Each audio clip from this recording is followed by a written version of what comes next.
arrow from the video.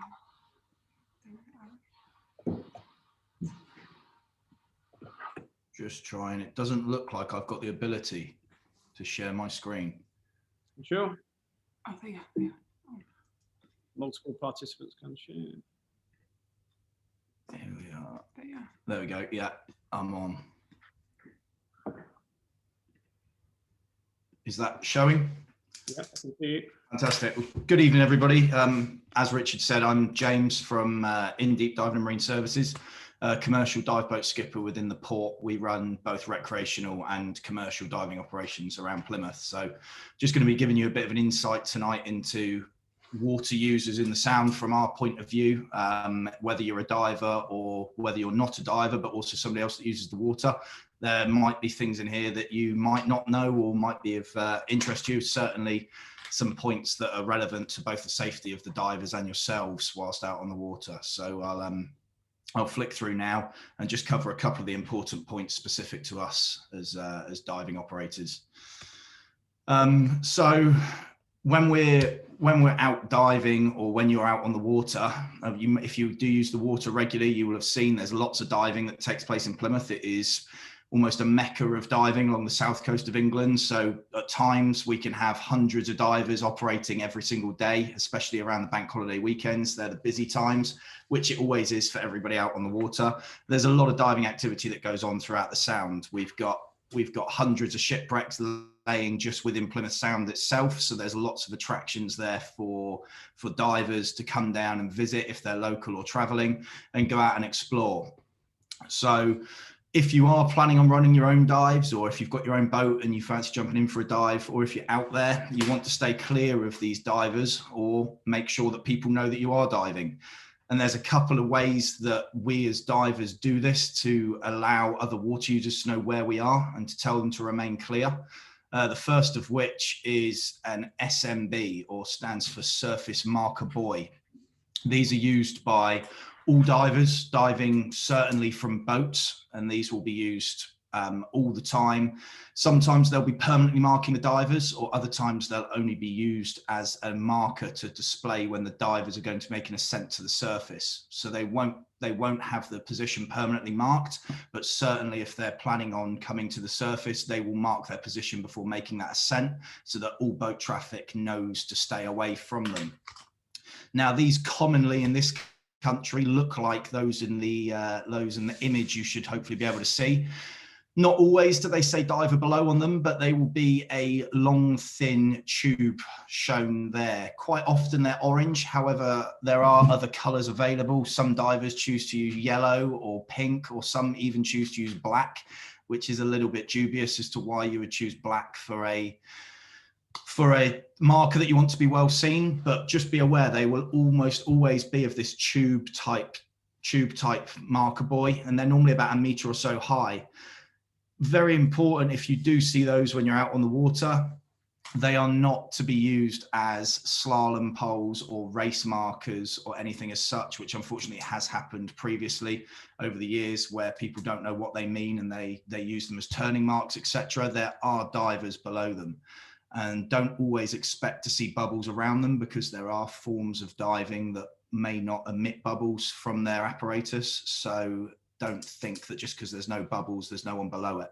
So if you do see anything like this and you're out using the water, it is recommended to stay well clear. And if you do have to pass them, pass at a safe distance and at a slow speed. Of course, if you are a diver and you are going out into the Sound and carrying out diving operations, really important to use these markers. Certainly, ideally at all times during your dive, but certainly to mark your ascent. If you are diving out in the Sound, you're doing so from a boat, the boat should be quite close to you, displaying other signals as well, and keeping a good watch, which I'll come on to later, but they should also be able to help protect you as a diver from other boat traffic that may not have seen your surface marker buoy. So moving on to what you might see as a boat user, or if you are covering divers driving the vessel yourself. And this is Flag Alpha.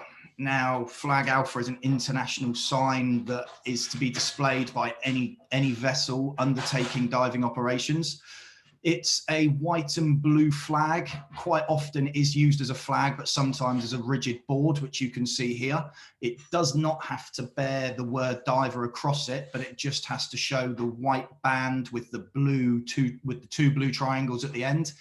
And what this flag alpha means is that the vessel is currently engaged in diving activities. So there are divers in the water, whether that be underwater or on the surface. And if you do see this sign at all as a water user, really important to, again, pass at a very slow speed and pass at a safe distance. More commonly than not, the boats will be displaying a flag rather than a hard board. So especially on days where the conditions are absolutely fantastic and there's not a breath of wind, this can be a little bit harder to see because the flags won't be holding up. They will be quite slack on the mast. And fortunately, those days are the days where it's always normally busiest at sea because everyone wants to be out there when the sun's shining and there's no wind. So just be vigilant, especially on those days, to make sure that every vessel you're passing isn't engaged in diving, as it can be a major danger for the divers. Of course, on the flip side, if you are going out and diving from a vessel in the Sound, really important to make sure that you do have an A flag on board so that when you're diving, your helmsperson or your skipper can display the A flag and make sure that they are keeping other vessels away and making themselves as obvious as possible to vessels that they do have divers in the water. Now, more specifically to divers, for those of you, if you are considering or just got into diving and might have your own boat or diving from the shore, but you are planning on going out there and doing some diving this summer, there's a few simple procedures in place to go through if you are diving within the Sound to be adhered to. Here you can see an A flag flying, just as another example from the mast. This is actually one of our vessels, Seeker. This is the vessel that I'm normally on the helm at. So if you do see me out there, give me a wave. But as Richard mentioned, we do have long room port control, and any diving that takes place within Plymouth Sound must be first, before divers enter the water, reported into long room port control and ask for permission to dive, as there are times given, dependent on your location, where diving is not a possibility because we have major movements coming in of large ships or naval vessels. Diving is not prohibited in certain areas. So it's always important to speak to long room, let them know where you're diving, how many divers are going into the water and how long you're going to be diving for. They can then let you know of any issues or any potential hazards that there may be whilst your dives are going to be carried out. Once you've let long room know, really important to display your A flag from your boat. And if you are on the boat yourself, monitor the conditions, monitor the divers so that you can stay close to proximity to them, because they are not going to go down and come back up the same point necessarily. So if they are moving around down there, you want to be within close proximity to them so that you can keep other water users away that may not have seen their surface marker buoys or yourself.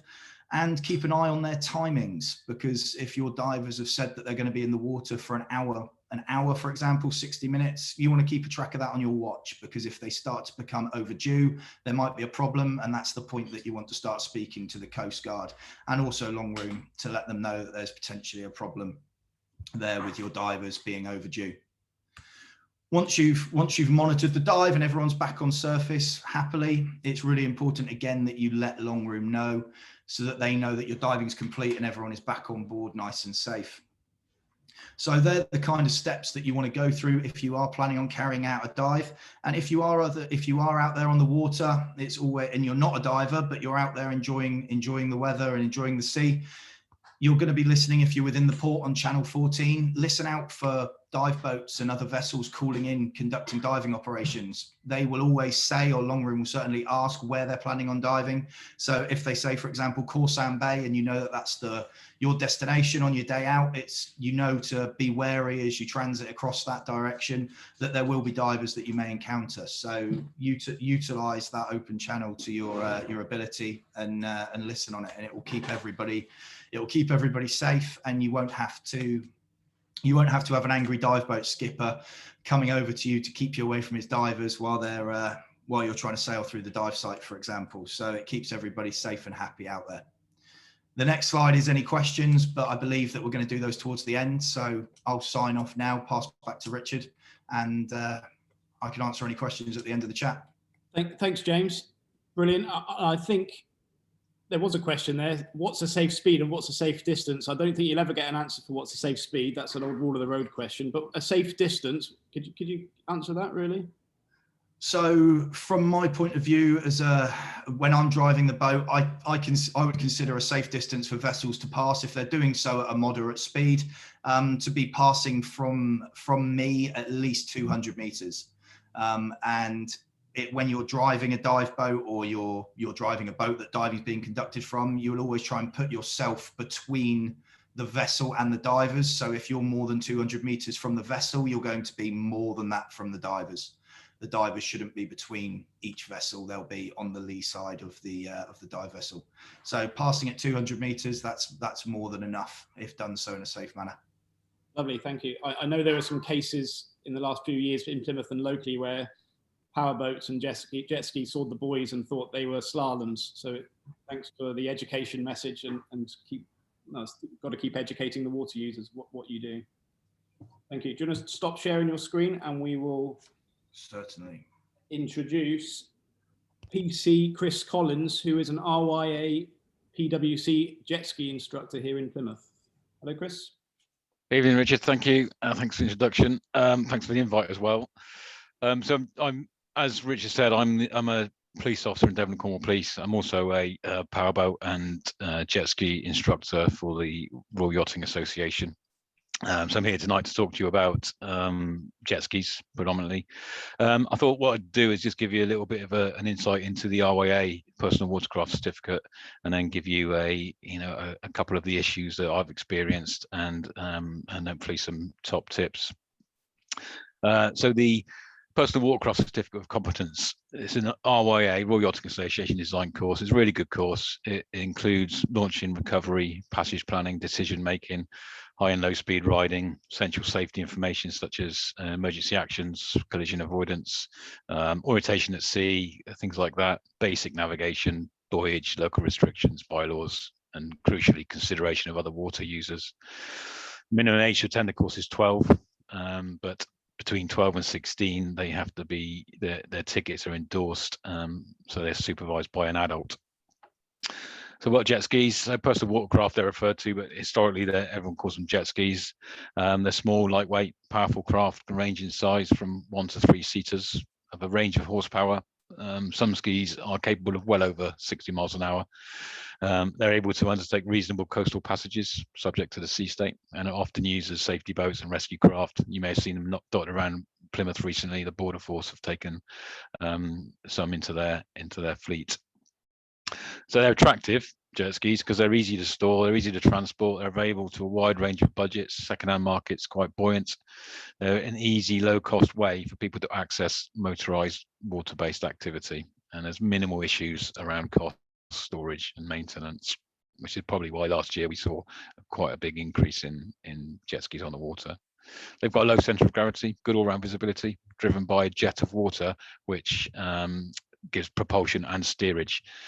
Some modern skis now have a intelligent braking system, which works by directing the water jet forwards, allowing the ski to stop. But older skis, they don't have that. They rely on power and turning to stop. And some other skis, they don't have reverse at all. So when they're at slow speed, trying to come alongside other boats or other people in the water, it takes quite a bit of skill. They do have their limitations. They are vulnerable. They're small, fast, and often difficult to see. They can be difficult to control, especially by inexperienced users. They don't have a rudder and rely on that direct jet of water to turn. And for that, they need power. The more power, the tighter the turn. And you often see jet skiers wobbling along as they're either going slowly or at speed. And that's because of the lack of experience in driving something with a jet coming out the back of it. They're restricted sometimes due to their draft. So we recommend that they have a minimum of 1 meter depth of water, and then only at tick over. Debris like rocks and rope, seaweed can be sucked into the water intake, which can stop the impeller. So it's an internal prop basically that provides the jet a water pump. Once that jet is blocked or jammed up, then the ski is useless and they're vulnerable then to whatever weather, waves, etc. The operator is just as vulnerable. There's no protection from other watercraft around him or the weather. Even the slightest spray can significantly reduce the operator's ability to see. It's like if you haven't got any eye protection, it's like getting a jet wash in the face with even the slightest drizzle or mist or spray from the water, and then your visibility is gone. And if you're doing 60 miles an hour and you can't see, then you're in trouble. They rarely have any means of direction finding or position finding or communication or any other kit. And if the operator enters the water due to an issue such as fire or sinking, then obviously there's significant consequences. They can't carry a life raft or stuff like that. So Rich has already mentioned about Plymouth. We're extremely lucky here, and in all the places I've been, it's probably the best port that I've operated in anywhere. We're spoiled for choice with the rivers, shelter, good access to nearby beaches, coastal villages, short coastal passages. We're fortunate the harbour's got bathing areas allocated to us, diving areas, specific high-speed areas, which are located in Jenny Cliff, up in the Plym, up at West Mud, and north of Tamar Bridge. Not aware of anywhere else that caters for such a diverse range of water users. And we're spoiled with the navigational aids, wildlife, and features of historical importance. And because of that diversity, there's often going to be conflict between water users. So what issues have I come across? Well, you probably, everyone would have heard of numerous accidents. When accidents hit the news, they're normally quite high profile. And there's regularly accidents, not say regularly, but there's often accidents involving all types of boats. Some fairly high profile ones over recent years. There was on our coastline, there was a death of a jet skier last year, and several more nationally. One of the sort of issues we have locally is that of the public's perception. The jet skis do look a bit chavvy on the water. They can be noisy, and at slow speed they create a lot of wake for their size, and they're often seen in groups, adding to that antisocial perception, especially in confined areas when they're sort of transiting the rivers and things like that. I mean, I'm guilty of that perception as well, and I often just check myself and ask myself if what I'm actually looking at is actually an issue, or is it something that's spoiling my peace and quiet or my view. They're often unaware or don't care about speed limits, such as the 10-knot speed limit that exists within 400 yards of the land within the harbour. And that's often a zone that's used by divers, pleasure craft, anchored, and swimmers and paddleboarders and the like, because of the shelter and the proximity to the land. There's a lack of awareness of the high speed areas by all water users, not just jet skiers. They are clearly marked at the slipways and on charts. When I'm teaching jet ski courses, I often set up a box course or a slalom course using some buoys. And often I have to stop training because a sailing boat or a kayak has crossed through the middle of it. So it's just trying to get that awareness out there of what is available to us in the port. I often see watercraft, jet skis and boats in the bathing areas at Hoe and Bovey Sound and at Core Sound as well. So lack of situational awareness is a big one. So Richard's already mentioned it. Jet skiers using crab pots, mooring buoys, swimmers markers as a slalom course, not being aware of the presence of divers.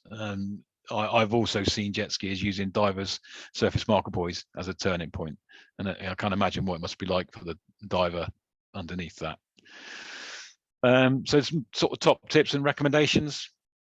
So vulnerable water users like jet skiers or paddleboarders, swimmers or kayaks, you should be visible as possible. I know from Richard's presentation about giving out hats to the swimmers, and that's crucial really. If you think of the speed of a jet skier, and most people are wearing black wetsuits and things like that. And I saw a camouflage kayak in the middle of Plymouth Sound the other day, and that's not the best idea unless you're a drug smuggler, I suppose. But just be as visible as you can. So wear something high vis, so at least you give yourself the best chance to be seen. Be careful of your wake if you're on boats, paddle boarders and children specifically. So on my boat, the difference between having a wake and no wake is 1 knot of boat speed, so 1 mile per hour, and that's nothing. It doesn't add any time just to knock those revs off slightly and just take a little bit longer. Just you will see with paddle boarders, I'll quite often see them, a boat will be passing and they'll just kneel down on their paddle board, and that's an indication to me that there's a wake coming that is a little bit more than they're able to deal with. Be observant and defensive around things. What I mean by that is often you'll see kayakers or paddleboards just pop out between the moorings into the channel. And if a jet ski is coming down at a little bit too fast, or another boat, for example, then they won't have very much opportunity to stop. Someone mentioned a question earlier on about stopping distances. Well, the collision regulations say that every vessel should be able to stop in a distance that has been seen to be clear, but also in relation to the circumstances and conditions. So there's no specific number to it, but you have to drive to within the conditions, like we do with our cars, really. Whatever type of water activity you do, I recommend getting a chart and studying it, as well as being extremely interested in it. It does show restrictions and hazards, and I always tell my students to visually check areas before they use them. So any surface marker buoy, the flag, like the A flag, the divers, a black shape on a boat is likely to mean something, so stay away. They don't necessarily have to have the ins and outs of the collision regulations, but anything that looks a little bit unusual, then it's likely to mean something's going on there, so stay away from it and go somewhere else. I recommend getting on the mailing list for the Plymouth Harbour nav warnings. It gives a variety of information, such as navigational aid, warnings, surveying, other harbour related activity and ship movements and things like that. So it's quite a crucial bit of information for regular water users. Support is important. So with jet ski specifically, or any vulnerable water user, I'd recommend that they go accompanied. You know, a jet skier departed from his ski with no kit, no comms is at risk. You know, it's just not going to take him very long to start suffering from exposure, and it's going to be very difficult to be found. Always use a kill cord. You know, we see it time and again, the jet skiers nipping out across the sound with the kill cord dangling down in front of them. And then also wear some sort of protection. So certainly for jet skiers, if you fall off a ski at 30 knots, it's going to be like hitting concrete. You know, it's likely to break your neck, but the force of the water at that speed can rip your skin open, and also the water can go places where it's not supposed to go and cause significant internal injuries. And that leads me on to insurance. Just make sure that people have got insurance, particularly the liability insurance. Another tip, let someone know where you're going. The RYA have produced a great app. It's called Safe Tracks or Safe TRX. It's a free app, and it allows you to log passages or activity, and it's got a reporting and alerting system should you be overdue. So well recommended that is. I would really, if you're a water user, I would download it. Have a plan. So everyone at sea is vulnerable, really. Think about what you would do if you departed from your craft. You know, this is aimed at jet skiers really, but it's for everybody. Learn the names of places and buoys in the sound, so you've got a means of identifying your position if you haven't got charts or navigational means and things like that. And have a means of communication on your person. If you're a jet ski, it's pointless having your mobile phone in your glove compartment in a bag if you're in the water and the jet ski's on fire. You know, have something on your person. So think of the worst case scenario. If I'm departed from my vessel, I need some means of communicating if I'm in the water or in a life raft or something like that. Everyone in Plymouth will help. If they're listening to the radio, if they can help, they will do it. My final point would be about reporting. So there's no point in moaning about jet skiers in the pub to your mate. If we ever get back in the pub again, the police and the harbour master need to know there's processes and powers that we have to deal with things like antisocial behaviour. So if it's an emergency, it's 999. Other than that, email 101 or at dc.police.uk, which is the force email address, or email the harbour master, or report crime online with as much information as possible, including descriptions. The advantage we have with jet skiers, if they commit offences or cause us problems, is that most jet skis are trailer launched, and there's a limited number of slipways that they can escape to. So pretty much, providing we've got a decent description, we'll be able to track them down fairly easily with the use of CCTV and other things like that. So that's it really, just a little bit of a whistle-stop store. I can't speak now. Just a little bit of an update about what the jet skis are like to ride, a few top tips and some of the issues that I've come across, and happy to take any questions at all. Should we just do one question? Has anyone got one question before we move on? So is that good? So you covered everything. That's brilliant. And Peter wrote it there in the comments. If you do see any dangerous activity, do inform Long Room, and we can investigate. But if it is an emergency happening there and then, it's a 999. We do look at all the reports. You're right, Chris, you do get a bit of a bad name, but not everyone is responsible for that bad name. But we will actually feed back to the people to report it to us and actually say that they were doing nothing wrong. They weren't in the breach of any local legislation. But when they are in the wrong, we do take enforcement action. That's through us, Magistrates Court and Devon and Cornwall Police, as well as the Plymouth City Council anti-social team, if necessary. Okay, Chris, thank you very much. Next up, we have got Holly Pye. Holly, are you there? Can you hear me? Hi, yes. Can you hear me? Can everyone hear me? Thank you very much. Yeah. Good to go. Forward to hearing. Thank you. Hi, so I'm Holly. I do an awful lot of stand-up paddleboarding in and around Plymouth. I do a lot of racing all over the country as well, and internationally. And a lot of people don't know that stand-up paddle racing is a thing, but it is. And I just want to raise a bit of awareness about safety with paddleboarding, because it's become really, really popular, especially in the last year or two. I think it's really accessible.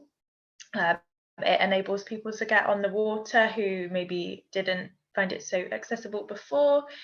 Plymouth is a perfect spot for it, and I think it's great. Definitely an advocate for it, but not everyone is aware completely or fully of all of the risks involved. So I have got a little PowerPoint. Hopefully it works if I just try and share my screen. Give me a second. Hopefully that's worked. No, maybe not.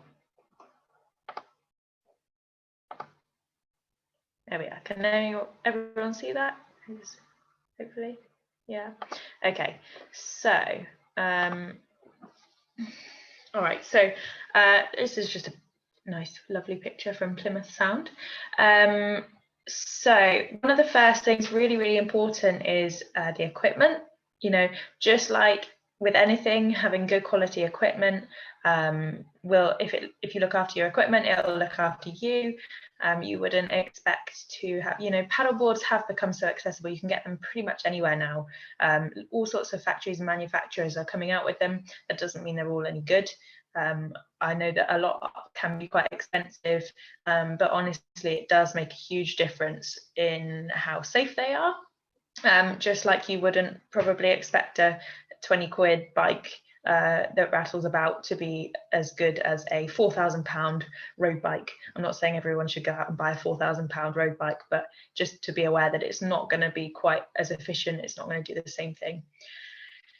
Inflatable boards are great. I think they're awesome for what they do, but pumping them up, I see so many which are not pumped up efficiently. They're really bendy in the middle like a banana, and I completely understand why, because they are quite a lot of effort to pump up sometimes, but that does make a difference. You know, all manufacturers have different recommendations on how much you should pump up your boards, but pumping it up as much as you can, or to the higher end of that scale, that range that they provide will make a big difference. It makes it a bit more efficient. You can go in a straighter line. You can deal with any chop or boat wake a lot easier.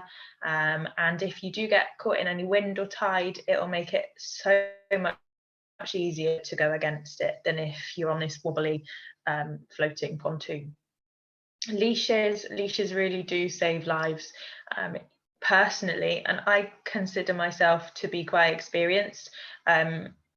Even if I was on the most beautiful flat lake with no one else around, no bad conditions at all, if I didn't have a leash, I'd left it at home by accident, I would not feel comfortable going out. I don't think anyone should be going out without a leash. I think they're the most important part of your kit. There are loads and loads of different types. So coiled leashes, a bit like in the picture, they are great for on flat water, or here in Plymouth, you know, that they're ideal really. If you were to fall in, they can expand, so they stretch, but they don't drag along the water, so they don't get caught in anything, and they don't slow you down. Straight leashes, quite often boards, especially inflatables, come with just a straight leash. It's like what you might find on a surfboard. Also, they do the job better than nothing, but they're more likely to drag in the water, slowing you down, but also if there is any buoys or anything, they can get caught. The leashes can attach in all sorts of different, so most commonly people attach them to their ankle or their calf, which is fine, but waist leashes, just like the picture, are great, especially in tidal locations like we are in Plymouth. They're often like a quick release system. I've got one I can show you in a moment. Just like the picture, your normal bog standard leash attaches to a belt that you wear around your waist, so that if and there was a situation last year where somebody died because they fell in the water in a tidal location, just like we have on the River Plym. I know Arreston is a really, really popular place that a lot of people go paddleboarding, but that's also, it is a safe spot, but it could be a really dangerous spot if you weren't aware of the dangers, simply because it is tidal. And there are a lot of moorings, a lot of boats about. So say you fell in, the tide was rushing in or out, doesn't really matter, and you fell one side of the buoy and you got pulled and your board went the other side of the buoy. Your leash was holding you, so, and the tide is going full force. It's surprising how even just the smallest amount of tide, you're not going to be able to reach down to your ankle and untouch the Velcro leash. It's just, it sounds crazy, but people do die that way, they drown, and it must be a horrible way to go. And if you have a quick release system around your waist, just letting go of that leash, letting go of the board, you might lose your board, but it's better than losing your life. And checking your equipment regularly, just simply, looking after things. Things only last so long. Paddles do snap occasionally, fins, leashes, make sure it's all in good condition and look after it. Clothing, again, we live in a cold environment, especially this time of year. Quite often, even when the air temperature has warmed up, in the spring, the sea is still really, really cold, and if you fall in, you might cool down quite quickly, especially if there's a wind chill as well. So just consider what sort of clothing you're wearing, if you've got any spare clothing. Some people wear wetsuits, which there are arguments all over the place about what sort of clothing people should wear. If you feel more comfortable in a wetsuit, that is absolutely fine. Then go ahead and wear one. If you feel you might overheat, then wear less, but be aware of how cold the sea is, and just think of a backup plan. Maybe not paddling too far away from your car, so that you can go in and get changed if you need to, that sort of thing. And there's a big argument as well, comparing buoyancy aids, life jackets, and PFDs, or personal flotation devices. They all have their place. Debatable which is best for paddling. Buoyancy aids are most like the picture at the bottom left. They are quite popular, and I totally understand why. They're great for floating. If you fall in, you're going to float. Make sure if you do wear one, you've got it fitting well, designed for your size, your weight. Personally, I don't wear them for paddleboarding, buoyancy aids, because I find that they restrict my movements when I paddle. And also, in the event that I fall in, I find that they make it a hell of a lot harder to climb back on the board. So although I'm floating, I can't get back on my board. I really, really struggle. Everyone's different. Some people might have no issue, and if they feel comfortable wearing it, that's their choice. But that is one thing to be aware of. Life jackets aren't really suitable. They're like the middle picture. If there was an accident, then yeah, fine. The argument for things like life jackets is that if you were unconscious, they hold you face up rather than face down, like buoyancy aids. But I think it's, although not impossible, it's fairly rare that paddleboarding you're going to fall and knock yourself unconscious. The one that I use and I think is perfect for paddling is a PFD, a personal flotation device. I have, just like the picture, again, I've got one here. It's a belt. that I wear, just like the red belt in the picture, it doesn't weigh anything. It doesn't hinder you in any way. It's really small. If you fall in and you get into trouble, there's a little toggle. You can pull this and the whole thing, there's a gas canister, it inflates. You can put it over your head and it will keep you afloat. So personally, I like that one. But again, everyone is different. And footwear as well. This time of year, personally, I wear wetsuit boots to keep my feet warm, so I don't get cold toes. But if people are in rocky locations, they might choose to wear shoes, or everyone's different. But just something to think about. Tide. So Plymouth is a very tidal location. There's a picture there of a buoy in the tide, and a bit of a visual. So you can imagine if your board goes one side of the buoy and you go the other side, and your leash is trapping you. Your leash is pulling on that buoy. It can be quite frightening and almost impossible to reach against the tide to your foot, where you're going to get the leash off your ankle. So that's where the waist belt with the quick release system is really useful. It might be obvious to some people, but you never know. There might be one or two people here who don't realise that, if they're new to using the water, the tide times do change every day, give or take an hour or so every day. We've got spring tides and neap tides. So spring tides are the really high highs and really low lows, and neap tides are, moderate high tides and moderate low tides. So you can see in the picture, you can find information online, and I recommend anyone who wants to find out a bit more about it, if they don't already know, does. I'm not going to go into too much detail because it can get quite complicated. But generally, give or take, our spring tides here are in the evenings and the mornings, and our low, our neap tides, are when high is around lunchtime, middle of the day. So yeah, there's a rule of 12ths, which I've got a picture on in the next slide, so I'll go over that.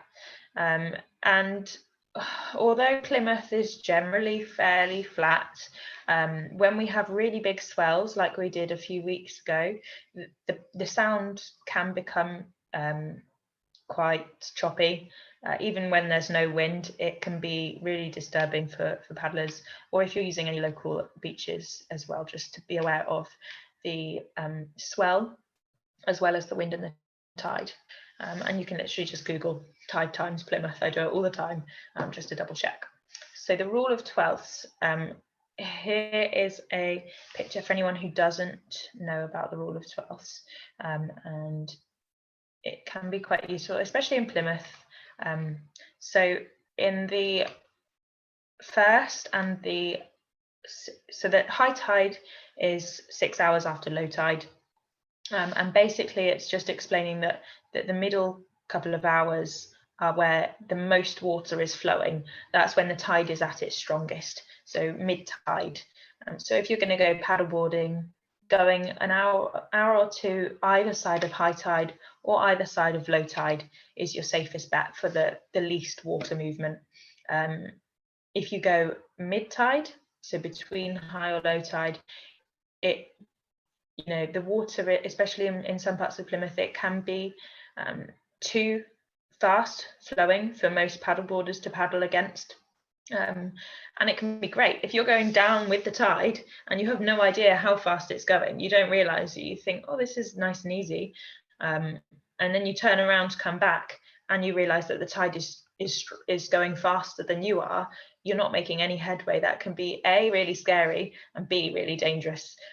So definitely something to be aware of. If you're aware that the tide is moving, go against it first. Go against the tide, then turn around midway and come back with it. Have a nice easy ride back. Also, if it's windy as well, you might think, well, last week I went out at mid tide and fine, I could paddle against it. It was hard work, but I could do it. This week I might be fine, But if the wind direction is also going the same way, then that's twice as much effort it's going to take to go against it, because you're going to turn around and you'll have both the tide and the wind against you. So just all things to think about. All right.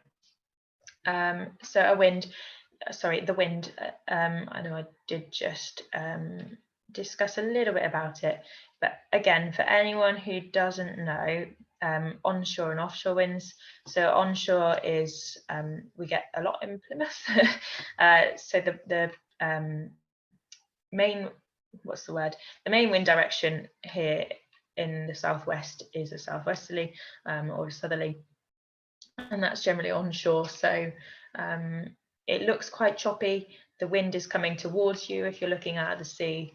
Offshore, so when the wind's coming from the north, just like we've had this week, it looks lovely and calm, and it looks lovely and blue, and it looks really enticing, but it can be really deceiving because you're out paddling, having the time of your life, loving it, and then you turn around to come back and you realize how far out in the sound you've been blown, and you struggle to get back.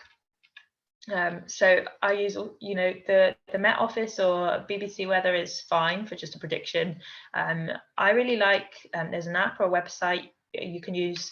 There's a picture here, it's called Windy, and it shows you arrows and the strength. So you can see really clearly the arrows in the Sound or Eston or wherever it is that you're paddling.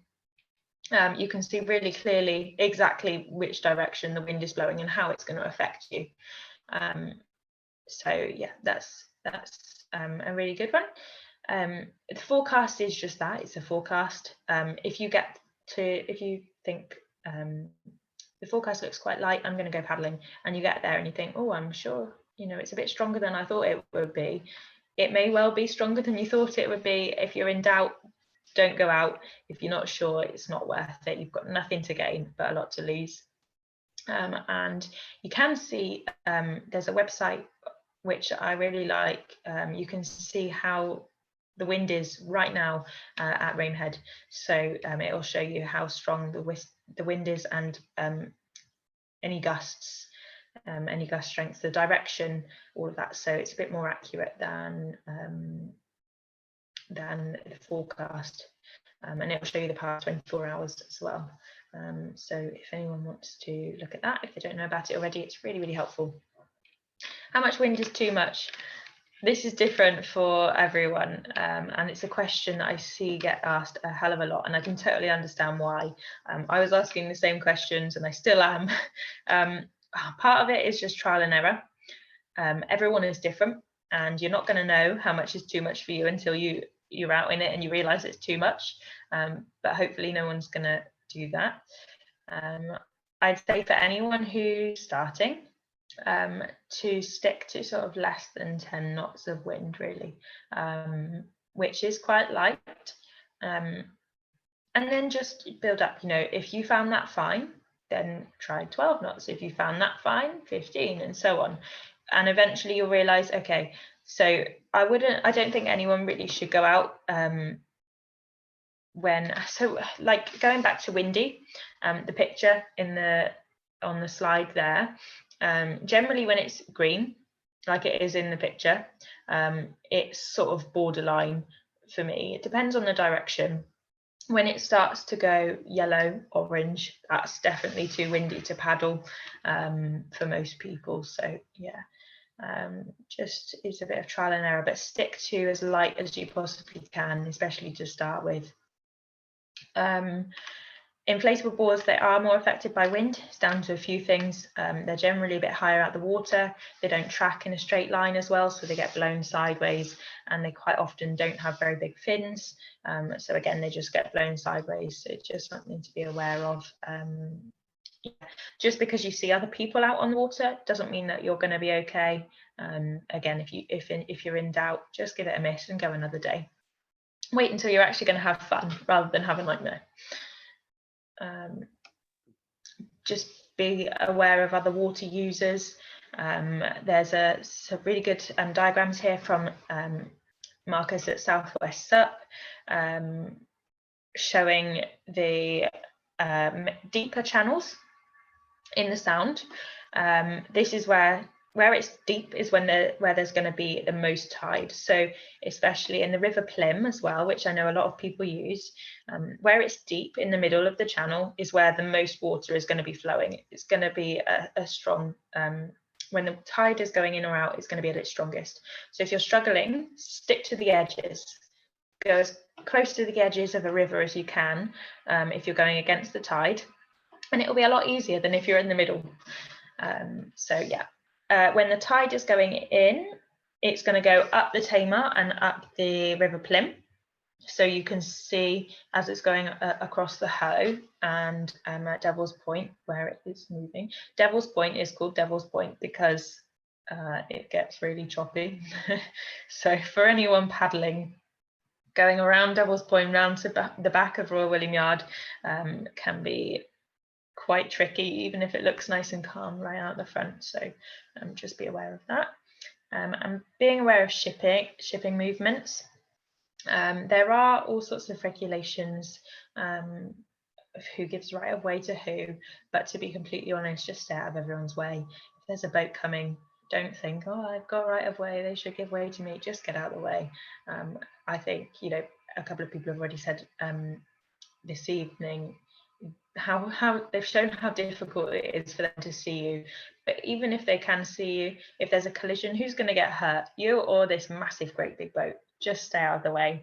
It makes everyone's life easier. And if you're crossing shipping lanes, try to cross them, try perpendicular. Don't follow the shipping lane around. Just go straight across as quick as you can. Spend as little time in the shipping lane as possible. If you can see a boat is coming, don't think, oh, I'm sure I can get to the other side before the boat. Try to just wait. It's not worth it. A lot of the boats, they've surprised me before. I've done that. I thought, oh, you know, I'm crossing the Tamar. That boat's quite far away, and I've started paddling, and then I thought, okay, that boat's moving a lot faster than I thought it was, and I turned around, come back, and just wait a moment. It's not worth the hassle. You know, you're out there to have fun, not to have a stressful afternoon. So don't risk it. Personal safety. Having a lesson is really important. Paddleboarding is not hard. It's really accessible, like I said, and so a lot of people don't have lessons, which is understandable, but lessons can teach you so much more than just how to paddle. You can have somebody go in a bit more depth than I have today about the winds and the tides, especially for that location. They can teach you about equipment. You know, responsible schools such as Southwest Sup will have really good quality equipment, which will enable you to have the best possible time, but also will allow you to be safe. They know their stuff. They can tell you about leashes. They can give you advice about buoyancy aids and clothing and the weather. And they're just, if you don't have a lesson, you might be able to get on the water and paddle, but you're missing out on so much key information. So that's one thing, one piece of advice. Let someone know where you're going and what time you're likely to get back. Obviously, if you can't take a friend with you, ideally have someone with you or paddle in a group. There are lots of clubs, maybe not in COVID times, but normal times, paddling as part of a club can be great. If you can't paddle with a friend, then tell someone where you're going and what time you're likely to get back. Having some kind of communication with you. VHF, if you have one, would be great. If not, and I don't have one, I take my phone in a case, just like on the picture, a waterproof case. They are really difficult to use if you've got wet hands, but they're better than nothing. And that's why a radio, if you've got a waterproof radio, ideally, especially if you're going off the coast, a lot of people aren't. Personally, I do. I go on quite long paddles sometimes off the coast, and when I do that, I am in groups, and generally at least one person does have a radio, so they have their place. Another way to let someone know where you're going, I use Paddle Logger. I'm a Paddle Logger ambassador. So I don't want to turn it into a big advert, but Paddle Logger is so useful, and I'll show you in just a moment on my next slide how it works. But unfortunately, it's only for doesn't work for Android at the moment, but they are working on it. If you have an Apple Watch, you can activate it. It basically lets anyone know your live location right now, where you are. If you're in trouble, you can tell them. You can set an alert. It gives coordinates. It gives what 3 words location. It's great. Like I said, I'll show you in just a second. I don't have an Apple Watch. I just take my phone and track myself as I go. And I have nominated contacts who are notified when I go paddling. They're notified when I end my session and I'm back, I'm unsure, I'm safe. And they can, in the meantime, they can see my location. Daylight, ideally paddle in daylight. If you can't, and sometimes I don't, I personally paddle in the winter. I paddle at night because I work during the day, and because I do a lot of racing, I do a lot of training, and I would really limit my training if I didn't paddle in the evenings. And so to get around that, like I said before, with shipping, stay out of everyone's way. I'm super, super aware of staying out of everyone's way, being ultra safe. I wait until there's really no wind. Everything is in my favor, the tides, the wind, and also having a bright all-round white light. As part of the regulations now is to have a light on you. It has to be a bright all-round white light, it's a bit of a mouthful, I attach to my board. Personally, I attach it to the back of my board so that it doesn't obstruct my vision.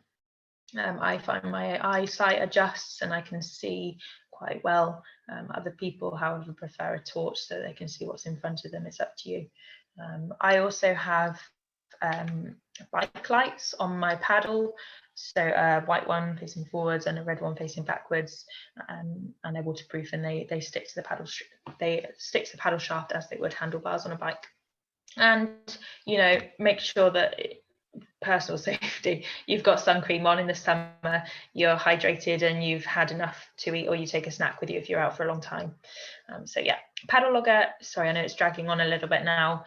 My nominated contacts when I start a session will get this text on the left to say that I've started my session. If they want to track me, they can click the link. When I end my session, they will get another text to say I'm absolutely fine. The middle picture is from a paddle that I did.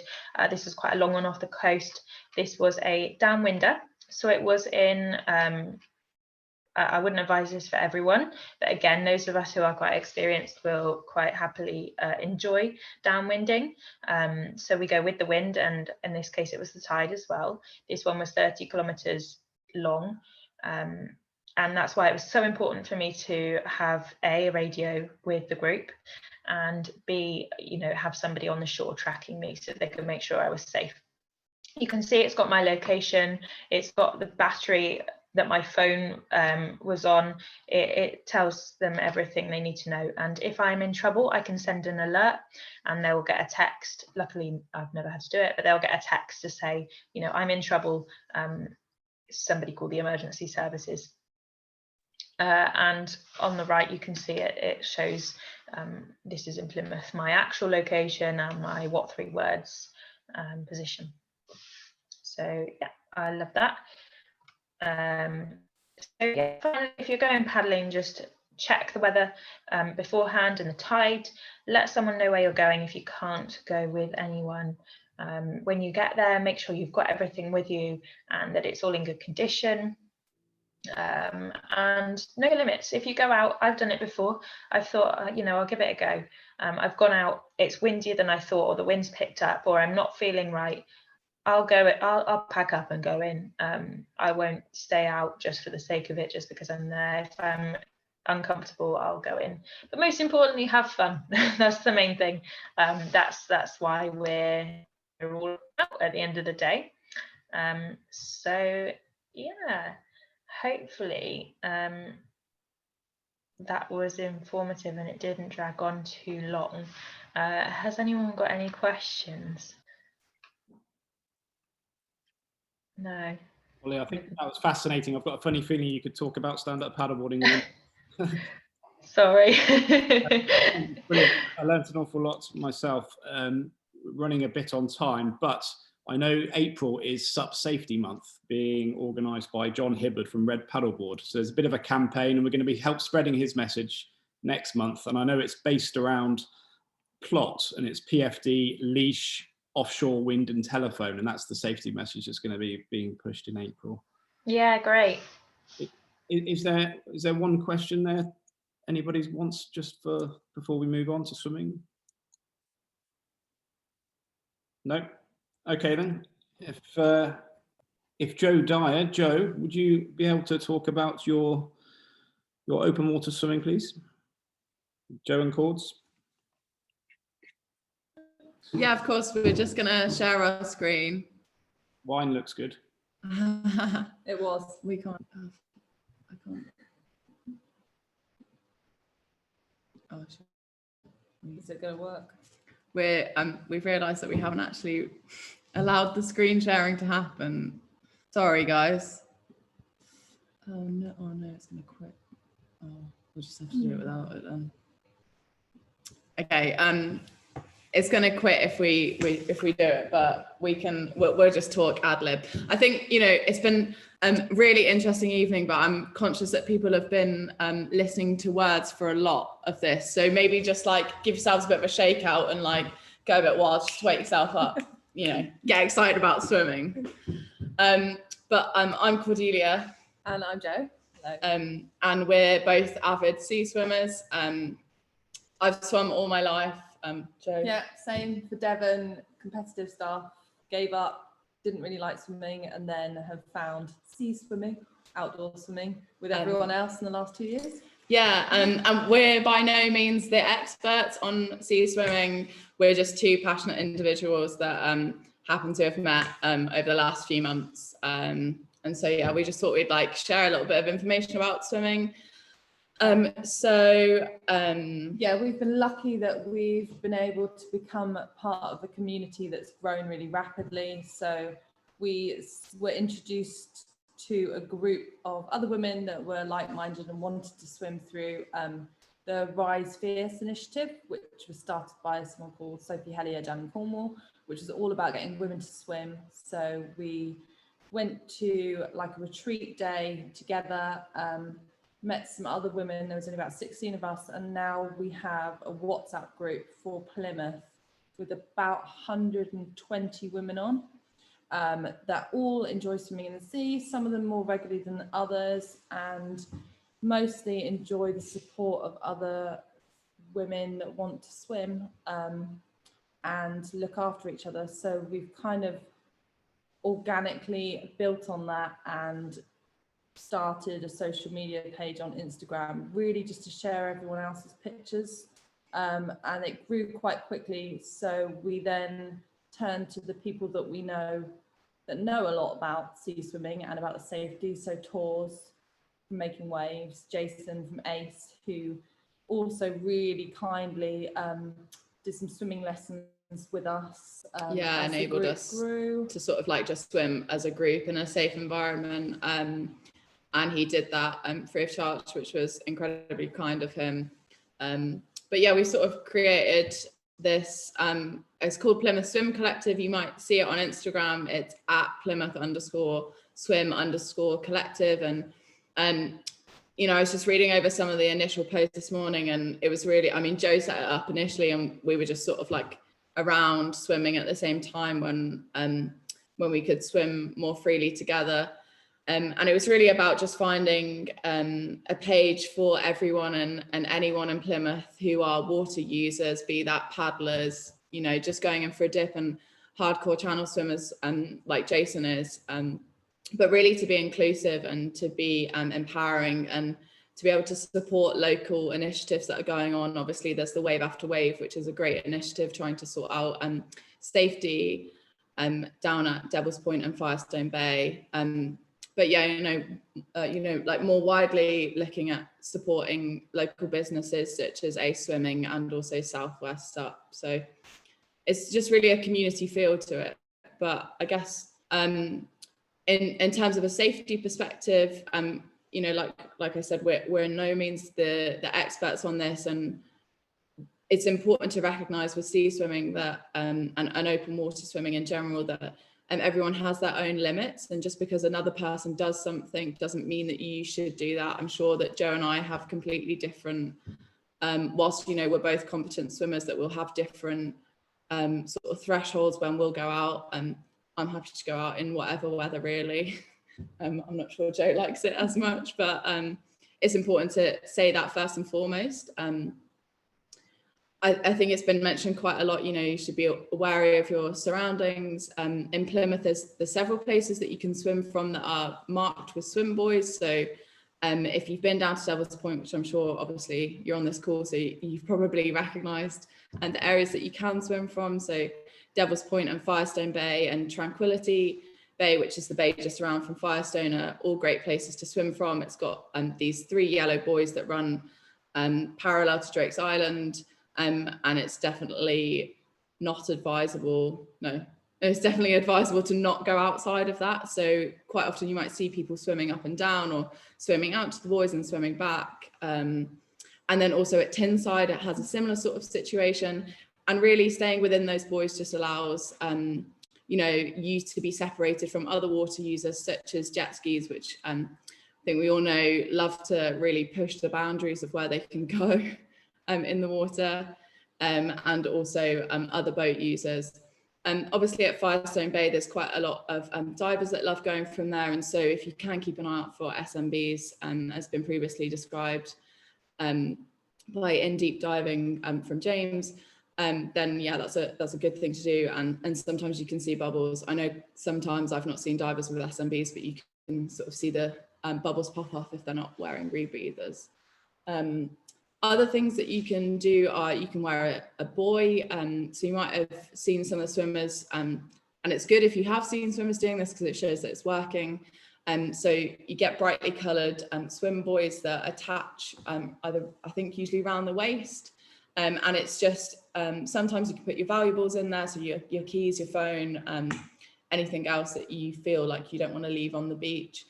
And that just allows you to keep sort of, well, it just sort of allows you to sort of be seen first and foremost. It's not really to be used as a life safety device, and you really should be, if you're out swimming for a long period of time using one of those, it's suggested that you should be a, you know, a fairly competent swimmer. Do you have any further points, Joe? No, not really. I guess thanks for asking us to talk. We're definitely not experts, but I suppose what we are doing is sharing everyone's pretty pictures. Everyone loves on social media, especially Instagram, but we're trying to use it to push back to the people that we know are the experts in this field and are able to provide safety and lessons, give people confidence in the water with their expert knowledge, and also create a community where people feel like they can say hi to other people going into the water. They can be aware of who is in the water around them. If someone's just popping in for a swim that they haven't met before, and create an inclusive community around I've just remembered some more points that are actually really important. Try not to swim alone, and I think that's one of the big things. By creating a community of people that are like-minded and are approachable, it allows us to be able to communicate with others and, you know, find swim buddies. And one thing that we've definitely been doing, especially during lockdown, and it's the perfect opportunity to do that, is just find a buddy and buddy up and go out, and try not to go out alone. And if you are going alone, you know, make sure you're checking the conditions. And, you know, unfortunately, there isn't really a webcam that you are able to see those conditions. And it would be great if that was available, which I know is something that Wave After Wave are trying to push for. And that would be really incredible to see that. But if you're going out, just get to the water and see what it's like. If you think, God, actually, this is a bit wavy, or you get out in the water and you find that there's a really strong current, then, you know, don't try and push yourself. There's no point. You know, you'd rather be safe than be sorry, as the cliche saying goes. Or go in the sea pool. Yeah, it's great that there's this little sea pool down at Devil's Point that you can head in to, and it's a more safe environment. And potentially, if you're thinking about going into sea swimming as a hobby, don't ever sort of just go like blazingly out and just go, oh, I'm going to decide to do it. Make sure you're with someone, make sure that you know your limits. Like, don't go in for, you don't say, oh, I'm going to go in for an hour. If you go in the water and you're in for 5 minutes and you're feeling chilly, make sure you get out and get warm and get dry. A lot of us are wearing dry robes.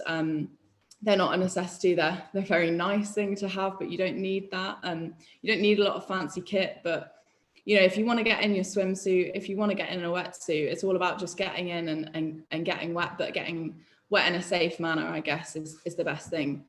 The last thing that I will say is, if it has been raining, just be really careful.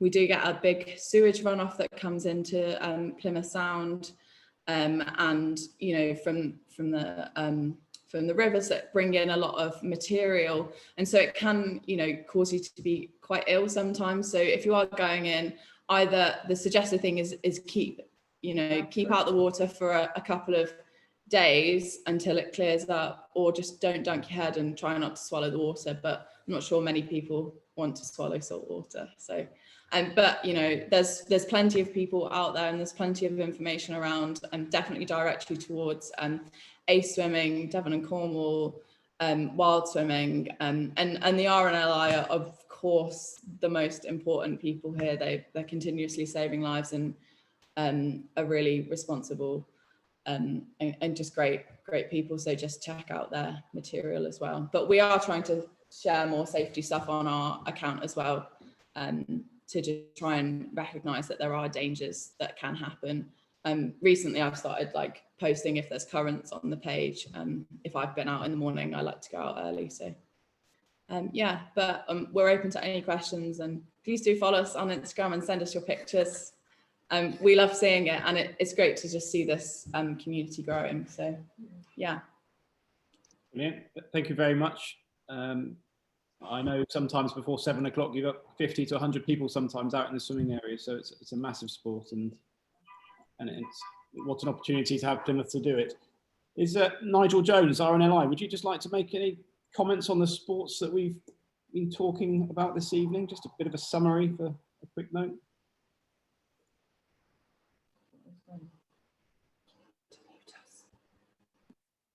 That's a no. That's fine. I'll quickly answer a question. There was a question from Mark Higgins about swimming off Mount Batten getting in the way of. Hello. Oh, hello. Sorry, I needed to switch my dongle along as well as the icon on the screen, but I'm here. As the area manager, would you just like to say a couple of words about? Yeah, thanks, Richard. I thought this evening's been fascinating. Actually, I'm clearly aware of all those activities. I've done my own fair share of diving, but stand-up paddleboarding is something I've not tried yet, and I'm not the greatest of swimmers, but the last year has brought a increased interest in all of those activities, and you know, as we've heard, they all bring up their own individual risks, but there's a lot of risks that they bring that are common. So you know, lots of those messages are repeated throughout those speakers sessions just now, and I just want to commend everyone that's involved in, you know, all the safe aspects of these activities, what they do, because at the end of the day, you know, that saves lives. Arguably, it's the best thing out there is to prevent the loss of life rather than relying on the RNLI to come and get you. So yeah, great credit to everyone on here tonight, and I commend what you've been able to do to bring 100 people together to listen. So thanks very much, and be rest assured that there's always a team in Plymouth ready to come and aid those in need of help. Our service has been on throughout the pandemic and will continue to do so. Brilliant, thank you very much. Has anybody got any questions before we summarise? There must be a few. What about some tough ones for the QHM here? Is there anyone's? No? Okay, well, in summary, it's already been touched already. Joe and Cord's mentioned it. There's the Wave After Wave project, which is a Plymouth-based safety initiative that's just started. So I'm going to hand you over to the Wave After Wave project just to close us out before we all say good night, okay? Hello, can you hear me? I can hear you. You can hear me, excellent. Right, I'm going to try and share my screen just quickly, and I appreciate that I've got you know, the final go here, so hopefully you can see what I am sharing. I just wanted to thank all of you for coming this evening. Richard and I have been talking about this on and off literally for over 12 months, planning to get together and do it in person, and it was getting to the stage we were having lots of questions being directed for us through different aspects of groups, and we just wanted to do something that was productive and kind of bring the community together.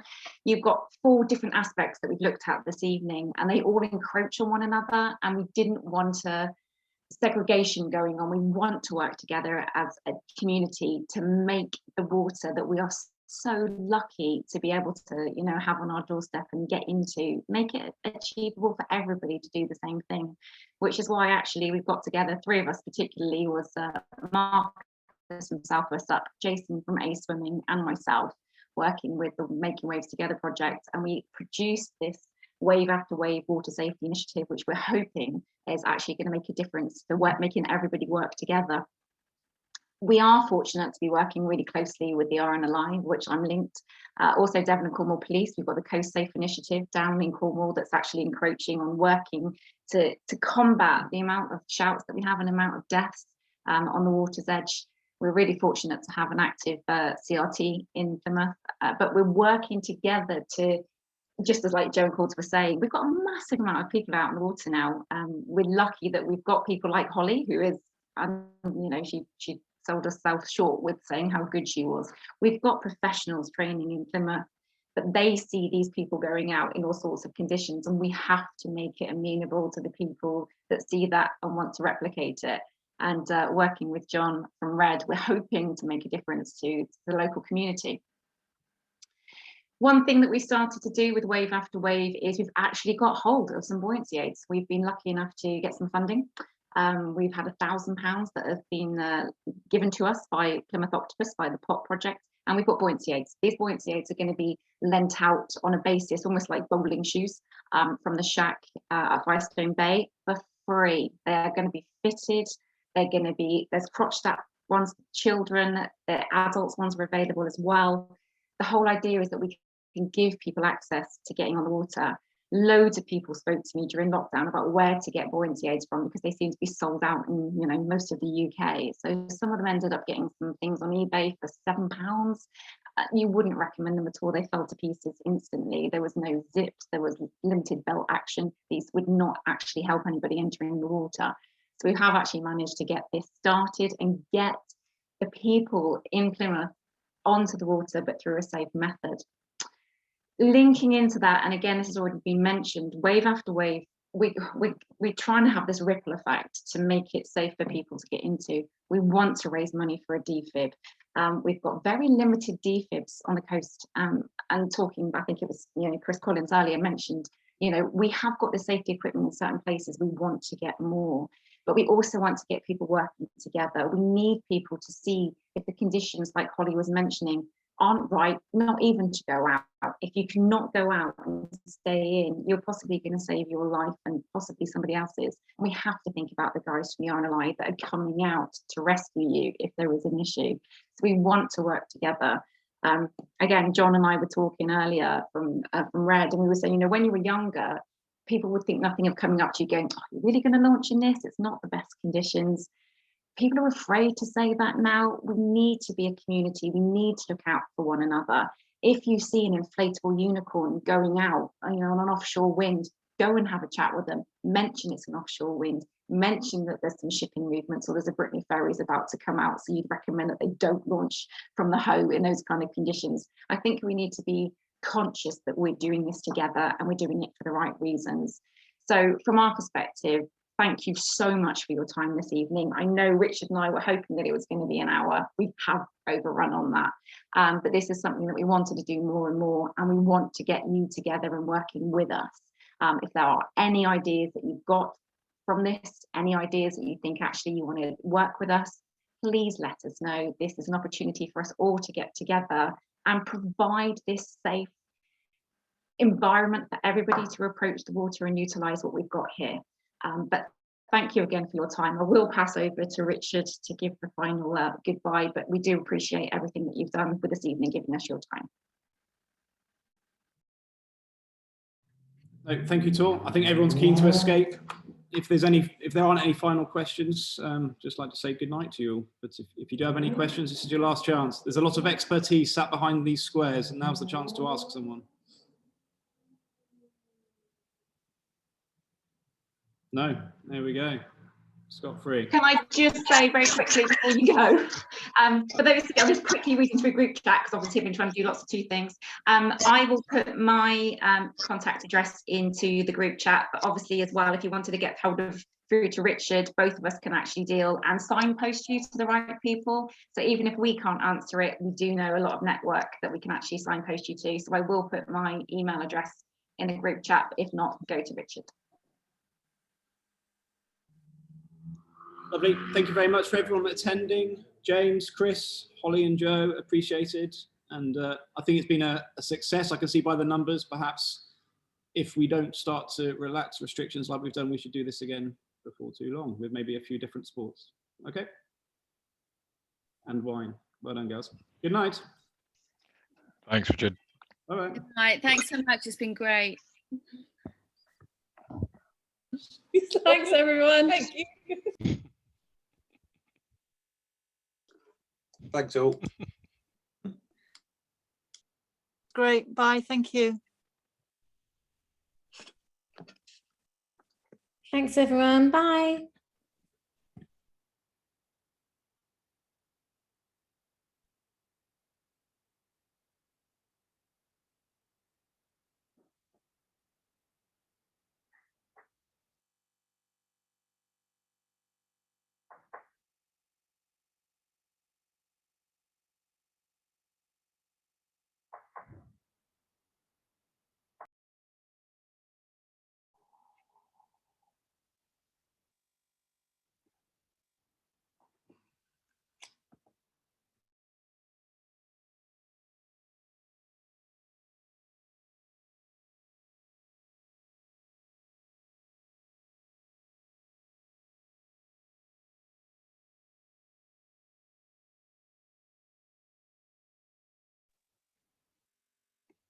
Tor.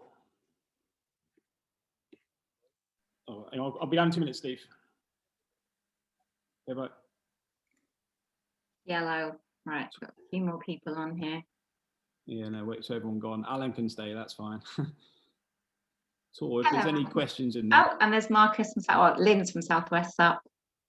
Right. Sorry, it's me. I'm going now. I'm in Florence's room. She has to go to bed. I'm not sure how to. See you later. Bye. Bye. Thank you.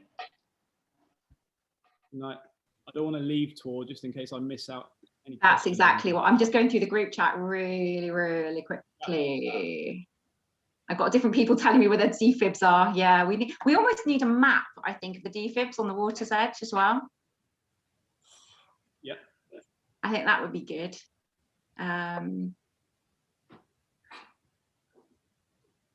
I'm just there's so much positivity. It's really good. Do you think I can stop recording or?